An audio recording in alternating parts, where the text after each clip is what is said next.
Welcome to Film Strip. These podcasts are spoiler-filled as we discuss the plots, characters, and themes of the films in review. All content used or discussed in these podcast episodes is the property of the respective owners and used under the Fair Use Act, Section 504, C2, Title 17. Welcome to Film Strip. I'm Jay, and I'm happy to welcome our special guest for this episode, April Riley, who you often hear from Tis the Podcast and several other episodes. April, thanks so much for jumping on Film Strip. Thank you for having me. Tell folks a little bit about yourself. I am a mother of four, currently navigating the virtual schooling world with my own college, with four kids at home, and just trying to survive. Not too fancy. Yeah. Tell folks the other podcasts that you appear on and stuff like that. Okay.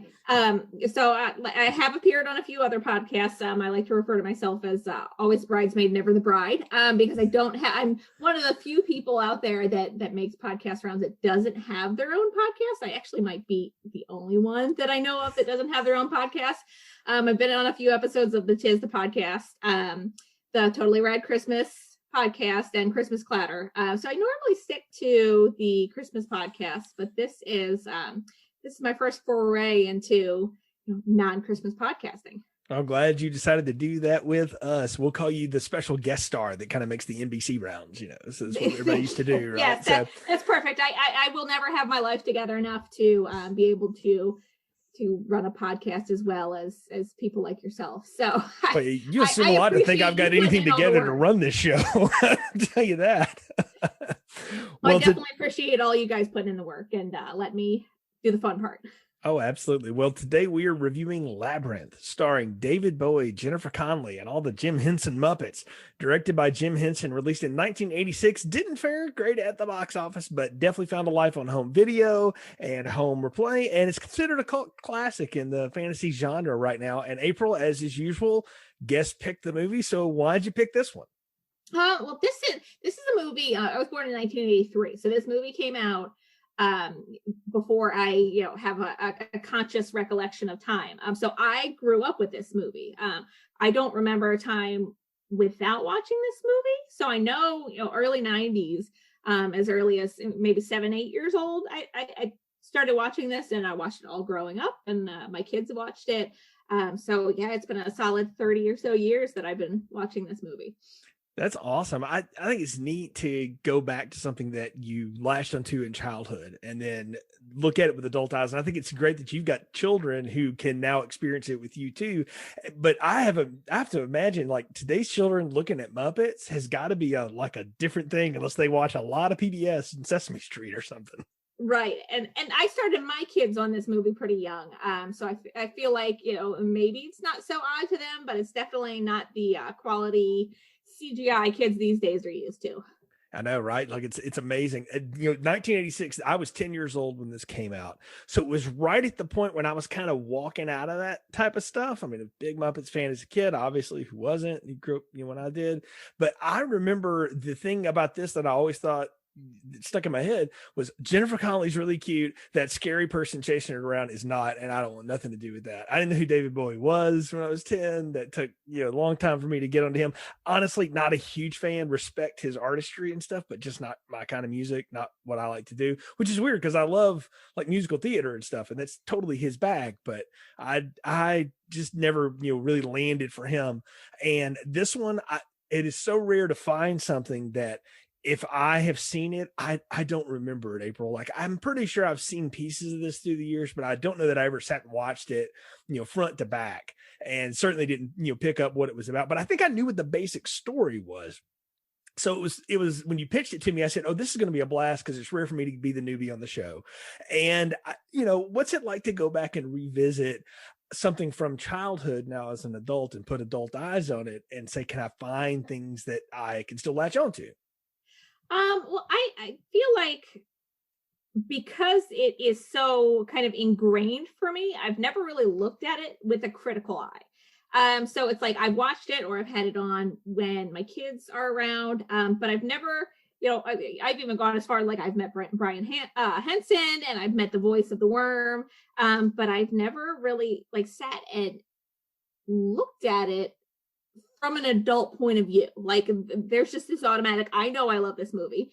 I know I'm going to force my kids to love this movie. So, I just, it's just something that is kind of part of my background. I don't know how to describe it. It's not even, I don't even get a nostalgic feeling when I watch it, but it's more just a natural process. I've got certain things in life that I did all through life, and it's just something that came with me. And, so it's just a part of life, really. No, absolutely. And y'all have had this discussion with other things and other movies that we reviewed on this podcast. Kurt and I, years ago, before they were remaking any new ones, decided, let's just do the 6 Star Wars movies. Let's just do them. And he's younger than me, but he kind of grew up with Star Wars. I grew up with Star Wars, obviously. And I thought, how can I go back to something that I love and loved for years? I mean, I'm not like a, mega fan, but I love the movies. I don't do the EU stuff so much, but I love the movies, but with the toys, all that stuff. Can I go back and watch that and then give it any kind of a lens of, well, that worked, that didn't, what is that like, whatever. And it's fun to do. It's a fun exercise mentally for me. And that's why I so enjoy doing this, because it was made for 10-year-old me, but I'm certainly not that person anymore. Right. It's been 34 years since that happened. So how can I appreciate this now? What I think is funny about this, or what is neat about this story, is that it is about that idea of you have to grow up and kind of put away the childish things at some point, but they can still be there for you, is sort of the message of this movie. And that's the funny part is it wasn't until recently that I have put enough thought into there being a message from this movie. It was just when I found out, she was growing up and this is a childhood thing. And it kind of struck me as a little weird, because these things weren't always a part of her childhood. They were only there that one single night. So I don't know how, that really relates to, but yeah, I never looked for a message. I think that if, like with the Star Wars movies, I saw bits and pieces of the Star Wars movies here and there growing up, but I wasn't like a hardcore fan. I didn't watch it repeatedly. So if, watching it now, I look at it from more of a critical, because I don't have that attachment to it like I do this movie. So I can kind of understand why, others might not have the same feelings that I do, because it's just not ingrained within them. Well, it'll be fun to get into. So let's do a quick plot summary for folks that maybe haven't seen Labyrinth in a while, or if you're like me and you don't know if you ever saw it or not, go through that, and then we can get into talking about what happens in this movie, and is there something. And I'm going to go on record right now and say something already, that I love the worm character. I wish we had more of the worm. I was a very big fan of the worm, but we'll come back to that. 16-year-old Sarah longs to live out the fantasy books she reads and be a part of them. Unfortunately, life gets in the way, and one night she absolutely loses it. When she's late to watch her baby stepbrother Toby while her parents go out for the night, she wishes goblins would come take him away. I mean, who hasn't done that, right? Currently there. Yeah, they do. And Sarah is horrified. And when you see David Bowie in that makeup, how could you not be? She's given 13 hours to solve his labyrinth and retrieve her brother from Jareth, the Goblin King. Along the way, she meets a dwarfish man named Hoggle, who's no one can remember his name, who helps her, and also a giant beast named Ludo. Through twists and turns and lots of other creatures that she meets along the way, she realizes she not only regrets the wish, but that little Toby is more important to her than she had let on, and it's time for her to grow up and take some responsibility for him.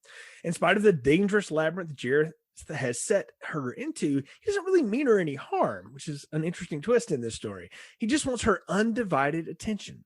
And Sarah finally bests him by remembering the final line from the book that she's been reading, which mirrors her journey, and basically says that he doesn't have any power over her, a la the first Nightmare on Elm Street movie. Sarah and Toby are safely returned to home in time. She tucks her baby stepbrother into sleep, along with one of her favorite and prized possessions, a stuffed bear named Lancelot, and prepares to grow up a little while visions of her friends from the labyrinth say goodbye in the mirror. But Sarah says she knows while it's time for her to be a little more adult, she can always have her childhood friends there for her when she needs them. They all appear for a fun celebration in her room as Jareth, in the form of a barn owl, flies off into the night and David Bowie's music rolls. Nowadays, I think that the whole Goblin King and taking one of my kids to off to become a goblin. I never really got that until you are locked in a house with them for 9 months on end, and it's like Goblin King. I can understand that. I feel that now. I feel it. I'm sure you and a lot of other parents do and things like Yes. that. Having only been the uncle or whatever, I got left in charge of my 2 young nephews when they were quite young. And to say they have one speed doesn't really put into context what those boys are like. And I love them to death. And they're much older now, so it's a lot easier to watch it. But when they were 3 and 1.5, and I'm sitting there going, what am I supposed to do with this? I don't know what to do with these. It was a lot of fun. And when I finally realized that my choice was, I have a lot of size on them, and if I pick them up, they tend to like that. So we just went with that, and my back paid for it later, but my sanity was held in trap. So Yeah, I didn't have to call down the Goblin King. Mine are older. Some of them are bigger than me. My oldest is 15 and my youngest is 6. So they all school from home. And I can't pick any of them up anymore. So it's but yes, they do only have one speed, and that's like go.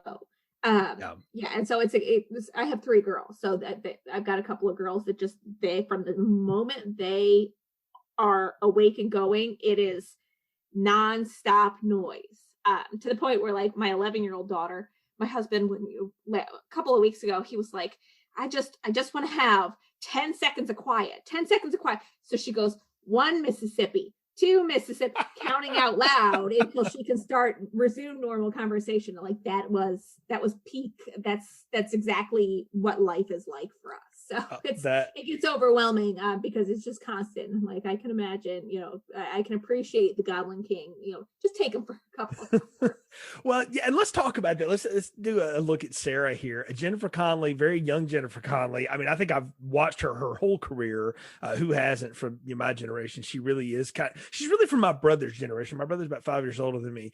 And that's kind of his generation's Winona Ryder is what I say. Like Gen X, the front end of Gen X had Jennifer Connelly. My version of Gen X, we had Winona Ryder. And so she's just the girl next door who became the woman next door. And all the films she plays, and she plays some really complicated characters through her career. But what you see here and what I liked about it was she played this with a lot of heart. And there's times when she's very much a kid, and there's other times when she's very much not a kid. She's a young woman. And I thought it was neat to watch her. I mean, she's essentially having to act against all these puppets and these voices off stage. All that stuff gets dubbed later. So I thought she did a really good job of sort of walking through all the labyrinth, as it were, of all these different little characters that she had to deal with. She really did. And like you had mentioned, talking to puppets. I mean, even as an adult, I don't think I would have the skill to be able to, to talk to all of these, fake things or things that aren't even there, behind screens that aren't even there, and having being able to react as if you're in a real situation. So I really appreciate that she, at her, no, I'm not quite sure how old she was when she filmed this movie. She was actually 16 when she made this, so she was age appropriate. So that's even more impressive that she was able to, she's able to act with such depth when pretty much nothing is real. Yeah, it's pretty wild to watch. And I gotta say, the thing about this that I really love, and maybe it's because I'm old and I like practical effects, but I feel like a lot of this still holds up, the way it looks and the colors. And I just watched this streaming or whatever, and it looked great. And I don't think they've gone back and done any kind of 4K restoration, color correction on this stuff. I mean, it is kind of what they filmed at the time, and it just goes to show you that good artistry holds up. And I think the fact that it was puppets and they didn't rely heavily on CGI or whatever kind of computer graphics they had back then, because you still have an actual object. It stands the test of time a little bit better, whereas when you have any kind of computer effects, we've come light years in 30 years. So it's, you could tell the difference and you can see the age in a movie when it's more computer generated, but with the puppets, I feel like it has stood the test of time. Yeah, I think the most complicated looking thing that they had going on was the barn owl that we see sort of chasing her around the park that she's sort of playing in with her big shaggy dog, and she's doing kind of fantasy role play on her own. She's doing this by herself, so it's like a one woman play or something. And the owl that's flying around chasing her the whole time, and then it's the one that obviously we'll learn later is Jareth, kind of watching over her and all this stuff. You can see the seams a little bit on it, but honestly, it wasn't enough to make me go like, what is that? It looked cool. And I thought the way she played off of all that stuff. And then what's funny is she's in this, again, this deep fantasy, like we catch her right in the middle of it, or right really at the end of it. And she's trying to remember this book that she's read so many times. She can recite every word of it, except the last line. She can never remember the end of it. And then it's like an alarm goes off and she says, oh, wait a minute. I got to go babysit my stepbrother. What am I doing? And she's to run back across the street and back into reality. And I thought that was just a neat, quick cut of juxtaposition of this girl's fantasy life back to her real life, which is, I mean, honestly, is kind of a fantasy life too. I mean, holy cow, that's a great looking house, and parents that'll leave you alone when you're 16 to, babysit a kid. That's pretty amazing. Well, I think, that when we're talking about, being stuck between childhood and having to grow up, that's your introduction to that idea. Because she still wants to have fun, and 16, even nowadays, my oldest is 15, and I look at him and I'm like, let's give him a couple of more years of being a kid. And granted, yes, he is in charge of his younger siblings quite a bit, but she's there, and she's got to kind of make that quick quick pivot to back to responsibility, and it's kind of you don't realize it at that age, but you realize it now, as an adult, that you kind of should have been dragged into adulthood kicking and screaming. Exactly. Well, and that's the thing, is Sarah is pushing back against everything that is telling her to grow up. Her stepmother, of all people, is telling her, like, you need to go out on dates. Why aren't you dating? Why are you doing all this stuff with your stuffed animals and your dog and these books and all this? And he's really pushing this grow up on you. And that seems so funny to me. It also felt like so 80s, and so like just that era of grow up. And nowadays, I mean, I see more people like stay as young as you can, as long as you can, because trust me, adulthood is lousy. Right. And it's like, I know we see memes and everything nowadays talking about, if somebody had told me that this is what I'd be, what to expect it as an adult, it's like, so that's, she's got the right idea, being dragged kicking and screaming into adult responsibility. So stick with that, kid. Yeah, totally. And we meet, her baby brother, Toby. I've never seen a kid actor or a baby actor that they threw in there who, I think they purposely tortured this poor child to make it cry as much as it did. I mean, I felt bad for the kid. I'm like, man, you look tired and like you're done. That was before the child labor laws. Yeah, right. Well, I think like his dad is like the set designer or something like that. So they just took his kid. Nowadays, I think he is grown up to be a set designer, or he yeah.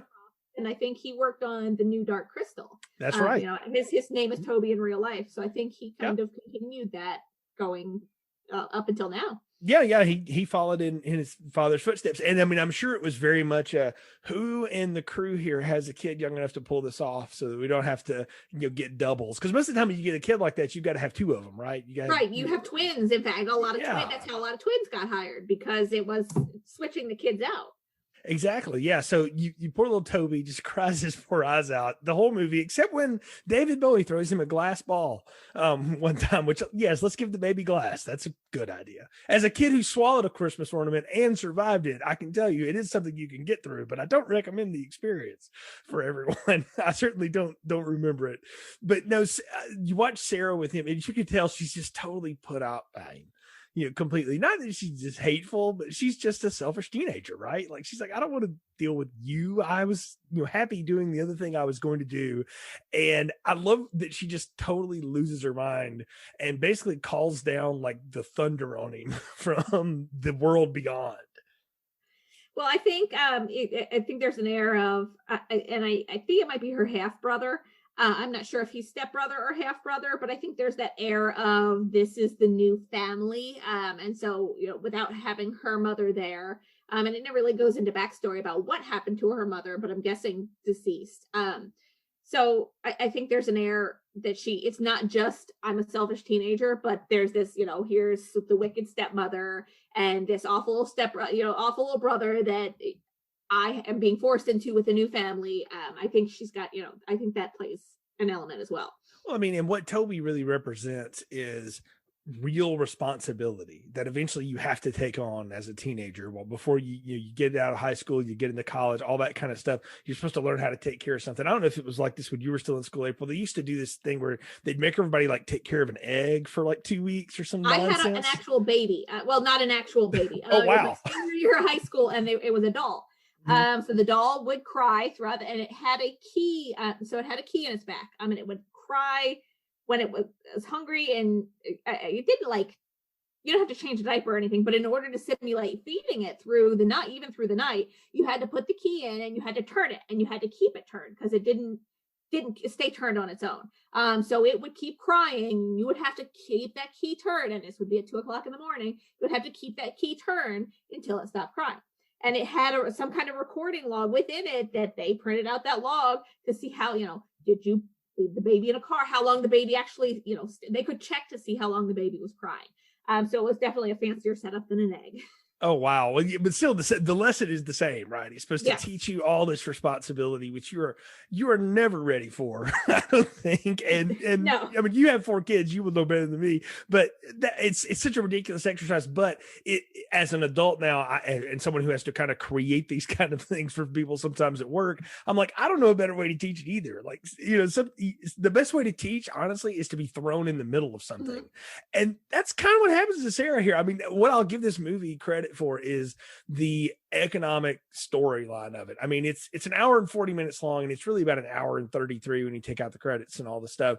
And it's fast. I mean, we get right into the wish and the Goblin King and the whole bit within 10 minutes. And that's pretty quick to launch us right into the meat of the story. Yeah, like I said, you don't get any kind of backstory on her. Or how her family, the family that she's got now.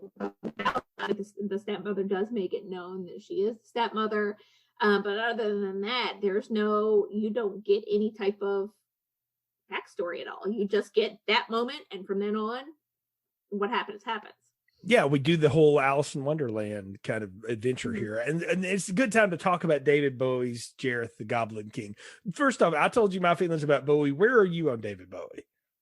So I'm the opposite. So when you talk about, Sarah or Jennifer Connelly being cute and liking her, and I love David Bowie in this movie, which is not normally somebody I would gravitate towards, but he just I always say he just oozes his sexuality in this big time. Movie. And he's with the tight pants and just there's some element of domination in there, I guess, if you will, that I can appreciate. But yeah, I love David Bowie in this movie. I've always kind of erred towards the eclectic, if you will. So I like David Bowie's music. I like his style, like his personality. And he's also been something that's been there all through my childhood. I had a weird childhood. My parents are kind of hippies, so I grew up with my music growing was David Bowie, the B-52s. So I was very familiar with him. Very cool. And to be clear, 10-year-old me thought Jennifer Connelly was cute. Old me watching this is like good actress. David Bowie always scared me though, just because of the whole androgyny, because it was just so opposite of like where I grew up and stuff, and not knowing like what the story was and all that. I think I learned to appreciate his shtick later on as I got into, oddly enough, professional wrestling, and you get to watch like the craziness that can be. I know that's something you're into as well, and you see the theatrics of that, and you realize like, oh, it's just part of the show. It's part of what he does. Years ago, back in the archives, you can go listen to our review of The Prestige, and when David Bowie's playing Tesla, is awesome, and he just morphs into so many things. And I've seen him in a lot of stuff now through the years, and I've really come to appreciate him as a performer. And I don't really just want to label him as an actor. I think he was just an artist and a performer. And yes, his character here is so strange because he's supposed to be menacing and weird, but he's also supposed to be like this, I don't know, unbridled sexuality. He's, let's say, he's not even wearing the tight pants. April, like there's a lot we know about the man from the tight pants in a very uncomfortable scene, dancing around that child with all the Muppets. I don't know what we were thinking at that moment, but there's that. And then you also see sort of what he says to her at the end when they're chasing each other through the MC Escher, stairs and everything. I don't know. I liked the character though, because so many times the antagonist in these stories is like the evil, wart-ridden, king of yore or whatever. And in here, like, he represents the ultimate of the fantasy land, that all I want you to do is just be lost in your fantasy, Sarah. And she's like, I can't do that anymore because I control the story. You don't. And that's the thing, is like, he is not a bad guy. He's got things wrong, and he's misguided in the sense that he believes, this is a logical solution to her problem. But the fact that he doesn't wish to hurt her, technically he doesn't wish to hurt her brother. He's just going to turn it into a goblin. He's just trying to relieve all the stress in her life and make things easier on her. He sees it as him doing her a favor.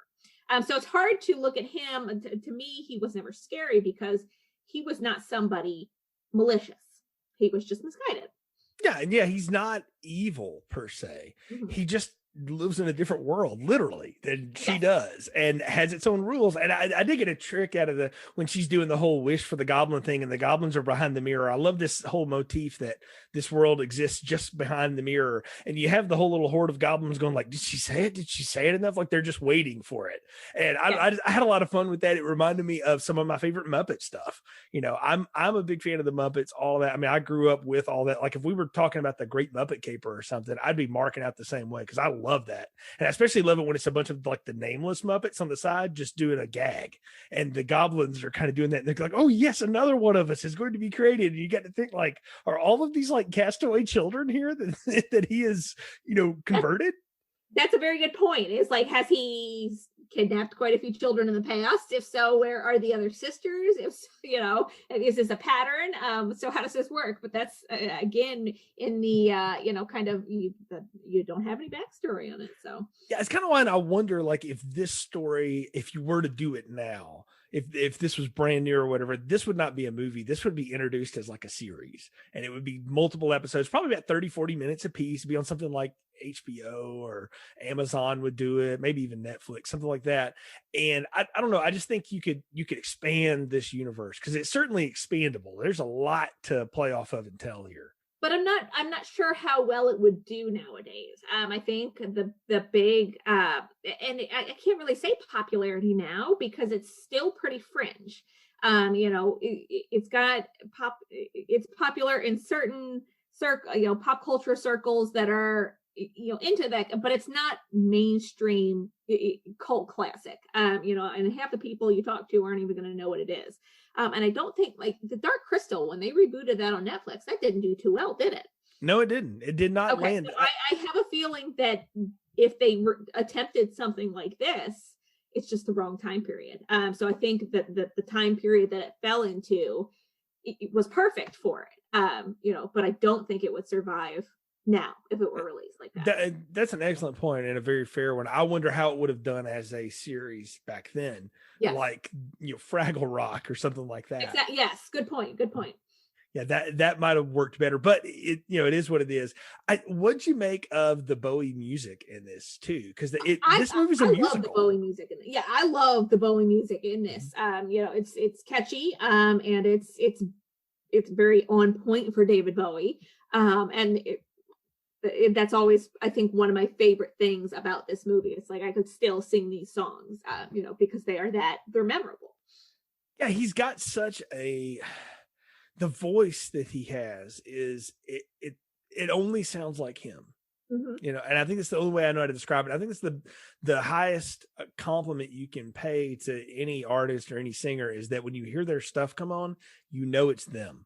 Exactly. Like, there's no one that's going to sound like that. And mm-hmm. Bowie's deep and kind of resonating, almost whisper talking voice while he's doing it is it's really, really hypnotizing. Is the way to say it. Like, and I think that's what it's supposed to be is, like magic dance or whatever. It's supposed to be like this way to sort of keep the kid calm while your sister's running through the labyrinth. And it's also a gag for the audience to play off of as well. I mean, that's the thing, all the Muppet films and Jim Henson stuff, it's always laced as their stories, but they're also musicals at the same time. And that's a delicate balance to make, but they do a good job with it here. And even as somebody who's not a Bowie music fan, I would never deny that he definitely has a style, and it's all over this movie.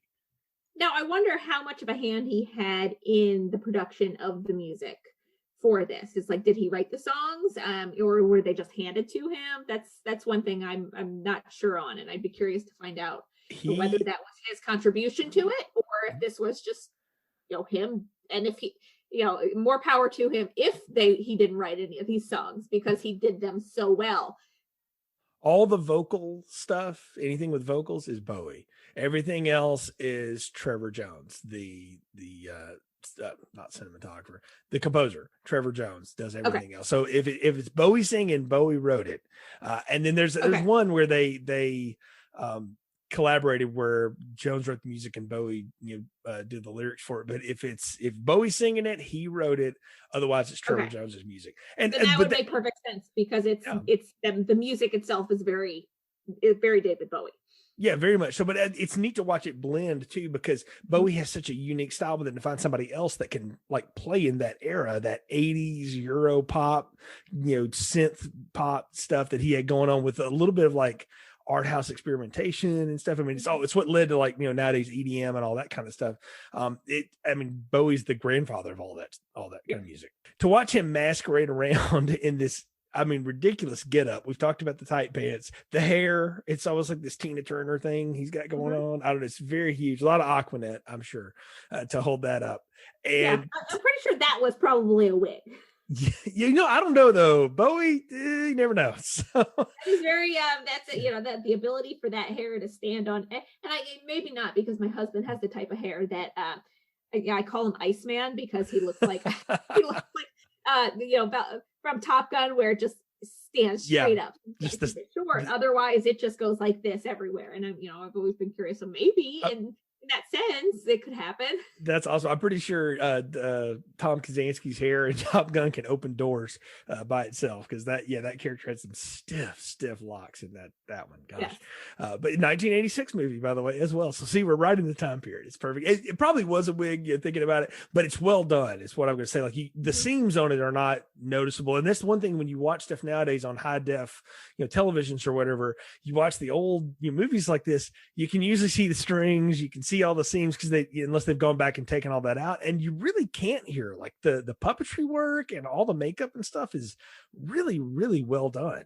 Yes, and it blends in well together. To take somebody, I think this lends to David Bowie's, you said, performance, not necessarily acting experience, but the performance itself. How they just managed to take these Muppets in a sense, and I don't have such a strong history in the Muppets, but to take something like the Muppets and flip them in a way to where not only are they foreboding in a way, but they fit very well with David Bowie. It's just it's the way it all meshes together is something that I really love.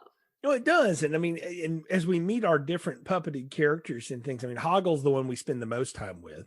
I think that really has a lot to do. That's Brian Henson doing, a lot of the work and the voice. They got a person to work in the bodysuit to walk around.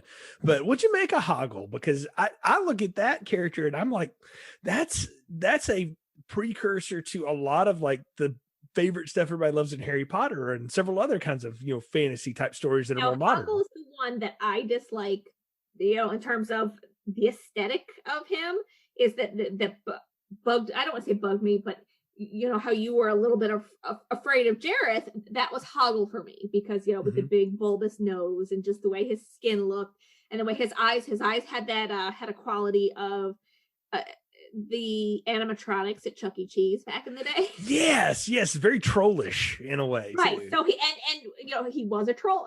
He was more or less supposed to be a troll. So it fits well. But he was the one that creeped me out the most. I didn't like the look of him. He just, I just didn't like it. Oh, that's funny, because yes, he's off-putting as all get out, but I thought he's exactly like the foil against this teenage girl, and he has no reason to help her other than he just likes her. He thinks she's cute and he kind of feels for her. And maybe he's seen this happen a number of times now. And he's like, yeah, I'm going to let this one, get through the maze, through the shortcut, somehow he's going to help her out. I think at first it was the lure of just the jewelry that she was giving him. But then you see him, as he spends a little more time and he realizes, okay, she's in here, trying to get her brother back. Maybe she's not so bad. He kind of has that turn of, you see him develop the conscience within the movie. So when he's supposed to give her the poison peach, he goes from not really caring to, and just being after the jewels that she's giving him to, I genuinely feel bad about this. So it's fun to watch his character develop through this. Yeah, he actually has an arc through it or whatever, because Jareth constantly pops in and going, "Are you really helping this girl?" And he threatens him. He's going to throw him with the bog of interminable stench or whatever. Yeah, and he goes on and on about this. He has his own fears, and so that's why I thought he was a fully realized character. That he wasn't just male stop on the road. He had lived in this was his world, and he didn't mind sharing it, showing it, and showing her what to avoid in it, even though he had no other reason to other than she was bribing him, and he kind of felt for her plight. Yeah, but he feels for her plight a little bit more as they kind of grow to know each other, and he realizes maybe there's a little bit more, because he seems to be very selfish in the beginning and self-centered, and then he sees this girl who is in here risking all this awful stuff that just keeps going and keeps persevering in a completely selfless way. So I think that kind of has an effect on him as well. Yeah, I mean, that's a motif in a lot of children's stories, right? Is that you meet this stranger along the way who wants nothing to do with you, is not going to help you, but eventually does give in, and they become like your best help. They become your right hand, as it were, and then they're fighting for you. I liked the trope. I thought it worked out well. Big old Ludo, I got a kick out of that. I mean, I was a big fan of Big Bird, Snuffleupagus, all that stuff. So the big lumbering kind of brute. I did feel very Chuck E. Cheese off of that. Or maybe if you've ever been to Six Flags in Georgia, there's like a Monster Mansion thing. He looked like a couple of things out of that. It's very much that. But when she helps him out of the trap he's in, he's like, "Okay, thanks." He's just a big lug. Right. And I think this is, kind of, you see all of these when you talk about motifs. You see this is don't judge a book by its cover.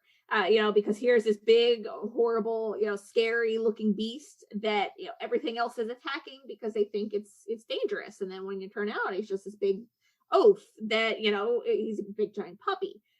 So, that lends itself well to the next, kind of trope of not judging based on what you see. Exactly. Yeah. Because I mean, that's the other thing too, is you got to remember there's always an educational component to what Jim Henson's trying to teach you. It's buried underneath a lot of Monty Python humor sometimes, but the writers, you're part of the Python crew too. So there's no doubt that that's where that comes from, but there's always a lesson involved, right? It's a moment where you want people to learn something and you want the characters to learn something and demonstrate that they're learning it. And I mean, look, in real life, Sarah has that trusty old sheepdog, right? And so it's no doubt why they would give her one to accompany her along the journey, even though she gets to meet the old sheepdog later on in the journey, which I thought was fun. I think it's part of the reason she realizes, I've read this story, I've memorized this story, I'm living this story, which was kind of cool. I liked that revelation that she figured that out. But it all starts with she has these companions around her at all times, and these are just this world's manifestation of what those would look like. Yeah. So Sarah has her people. She's walking through all this. Jareth is throwing her, left and right, all kinds of curves. What'd you make of all the traps and all the trouble she keeps getting into along the way? Maybe I can tie my, my anxiety to, how you hear like, oh, I can trace my anxiety back to, that top game that popped out at you when you were a kid. Maybe it's that it's, every turn, like when the worm sends her one way and she's like, oh, let me go, and you should have gone the other way. Or when the hands are going up and down, it's like, why would you choose down? Why down? So those I feel might lend to why I'm such an anxious adult. I mean, I think that's part of it though, right?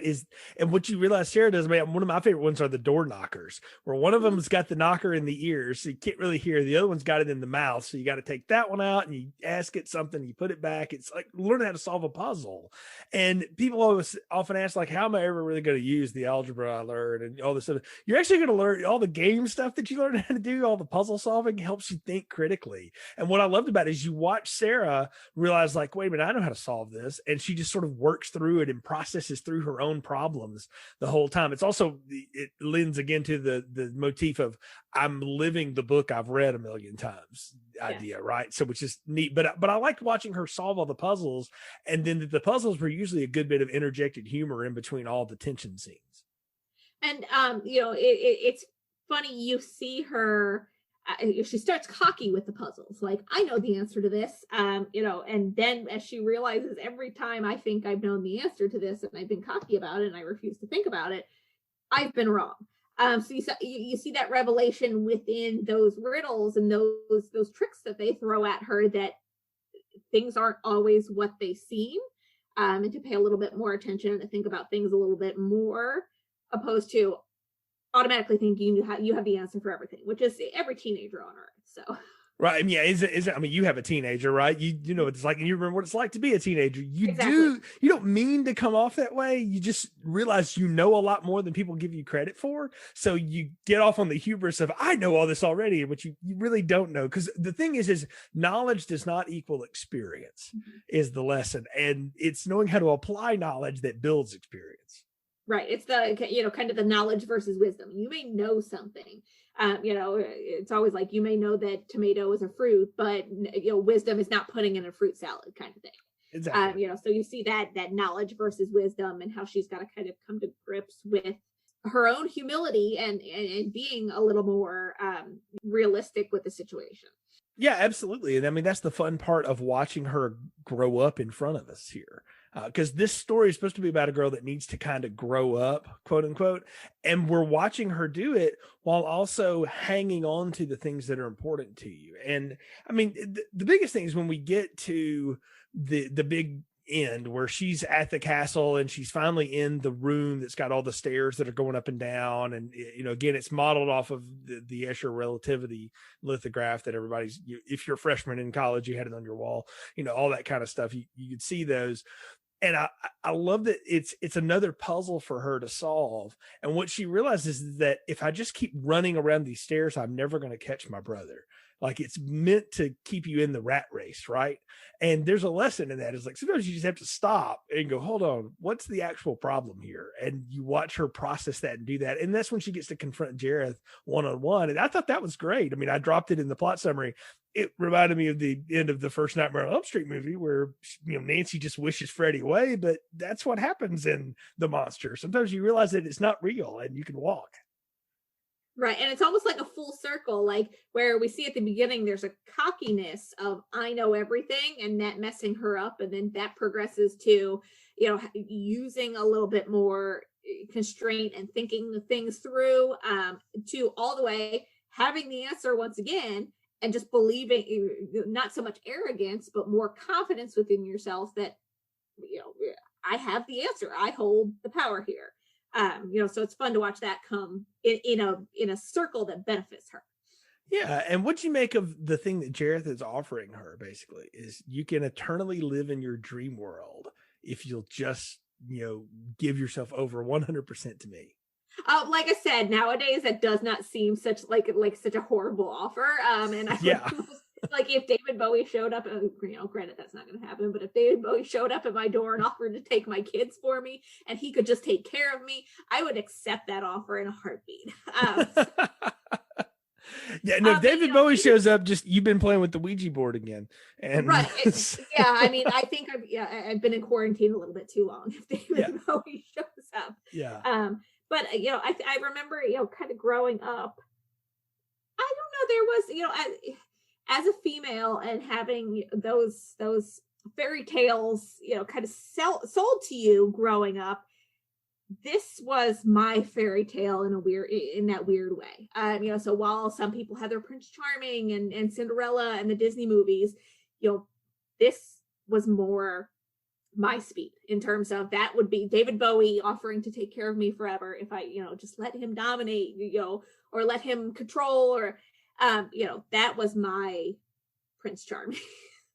Right. But I mean, that's exactly what he is to her. He's like, I'm not trying to hurt you. I was never going to let anything bad happen to you. I'm just trying to make your fantasy become real, and it can if you'll just stay in this fantasy land. But she realizes, like, but it's not real. Like, as much as I would love to, I can't. And I do need to. I do care about this kid, even though I don't. I do. I care about Toby. I want him to be safe, and I want him to be happy, and I want him to grow up and to experience all the things I've experienced. And I think the thing that she realizes in it is that instead of Toby being her enemy or someone who's taking attention away from her, this is somebody that she gets to relive that childhood with again as he gets to live it. And I think it shows how much she matures, because I liken it to taking a vacation.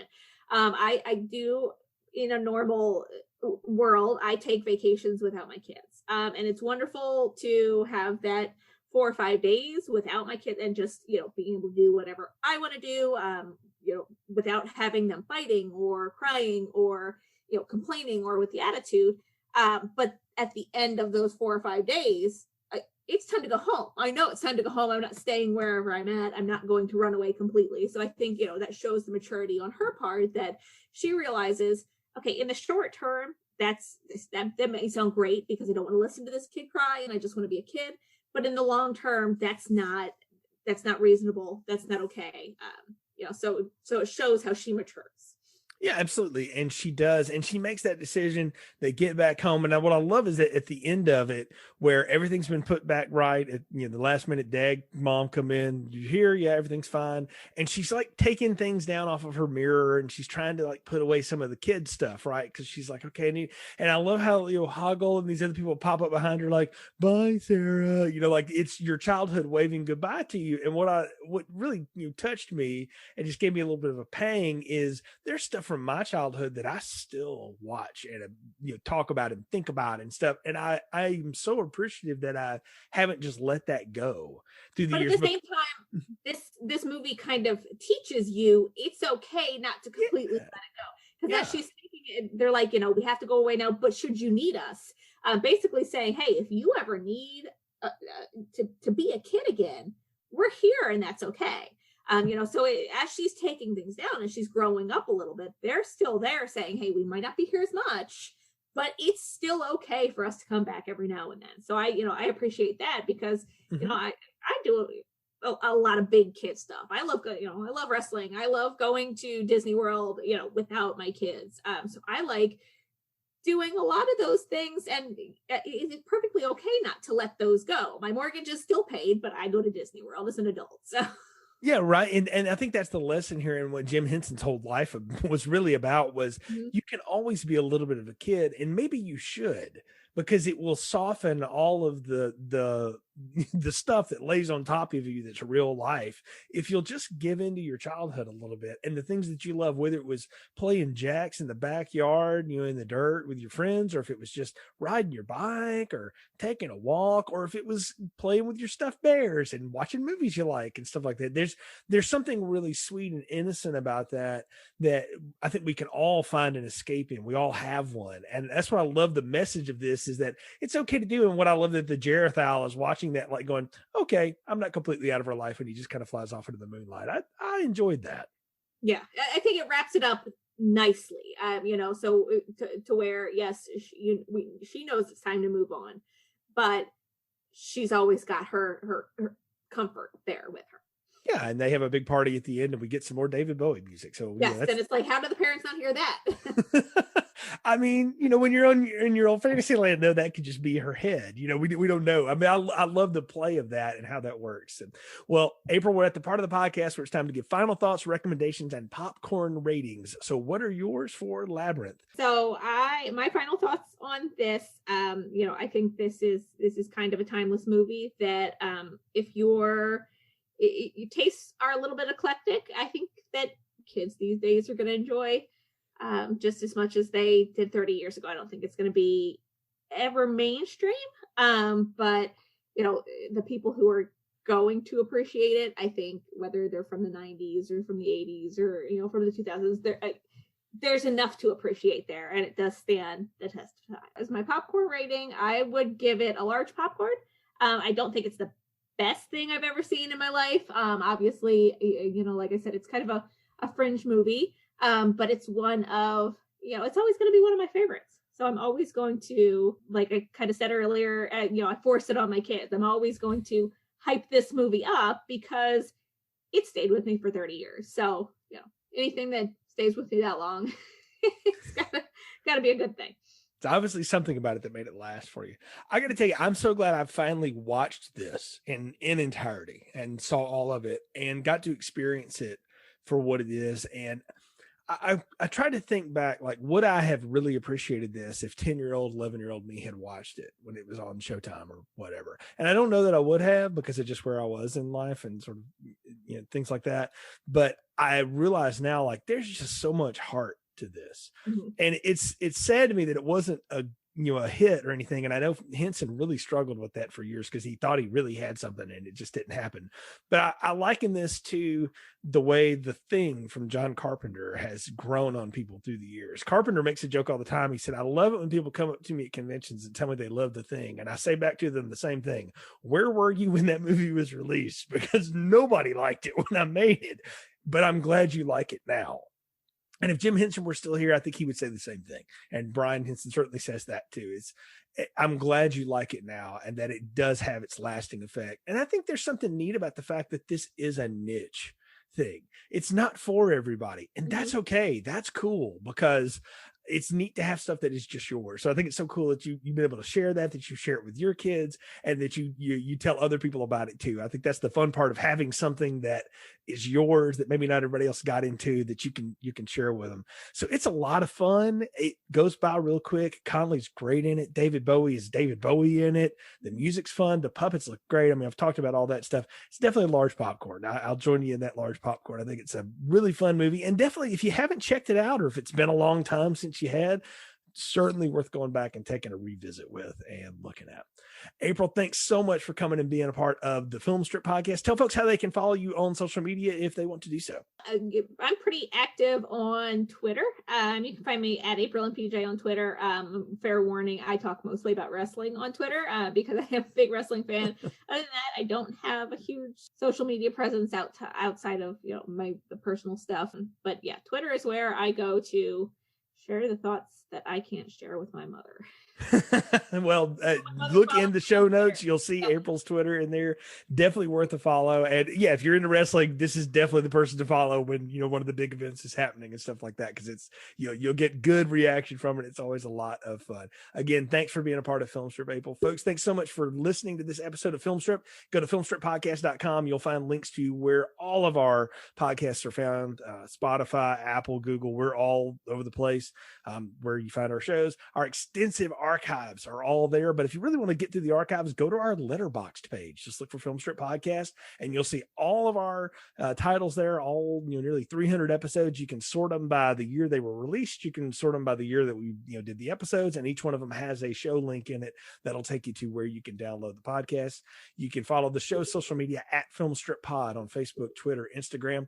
That's where we do lots of fun stuff. If you follow our Facebook page, you get to be a part of our once a month Facebook Lives. That's kind of how we've been doing them so far, is once a month. So you come and hang out with some of our friends. We had Tis the Podcast on back in December. We've got other friends coming up throughout the year. We appreciate your support. So until next time, for April Riley, I'm Jay. Thank you for listening to Film Strip. Thank you for listening to Film Strip. You can find more episodes on our website, filmstrippodcast.com. The Film Strip theme music is produced and performed by Frozen Lake 121. All content used or discussed in these podcast episodes is the property of the respective owners and used under the Fair Use Act, Section 504, C2, Title 17.